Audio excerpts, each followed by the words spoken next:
Subscribe करें और bell दबाएं ताकि कोई खबर रह न जाए। इंडिया तकरीबन 97% इस टूर्नामेंट से आउट हो गया है और उन्होंने फाइनल का टिकट तो अपना नहीं कटा सके। अलबत्ता मुंबई का टिकट उनको जो है ना वो रिजर्व हो चुका है, बस उनको सिर्फ टिकट का प्रिंट मिलना है, क्योंकि इंडिया का कोई चांस नहीं है कि वो फाइनल तक रसाई हासिल करेंगे, क्योंकि आज शारजा में जो पाकिस्तान और अफगानिस्तान का मैच है, अगर ये पाकिस्तान मैच आसानी से जीत जाता है तो वो इंडियन टीम फिर फारेगा सर, वो फिर खारिज जाएंगे, क्योंकि पाकिस्तान इस सुपर 4 के नॉकआउट मरहले में 2-0 पाकिस्तान हो जाएगा, क्योंकि पाकिस्तान ऑलरेडी इंडिया से एक मैच जीत चुका है।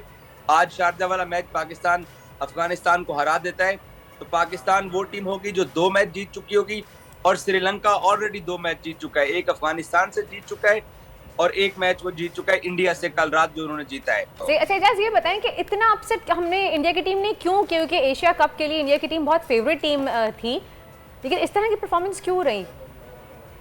देखिए, ये इंडियन टीम के साथ पहली बार नहीं हुआ है। 10 महीने पहले यही दुबई के अंदर जब T20 वर्ल्ड कप था, तब भी इंडिया पाकिस्तान के खिलाफ पहला मैच हारा, फिर न्यूजीलैंड से हारा, उसके बाद टीम टूर्नामेंट से आउट हो गई है।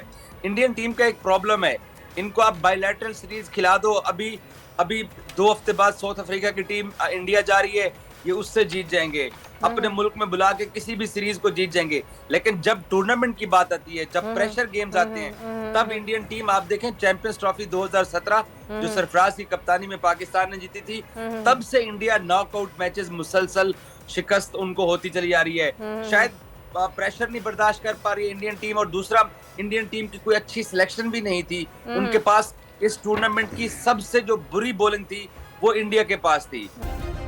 सब्सक्राइब करें और बेल दबाएं ताकि कोई खबर रह न जाए।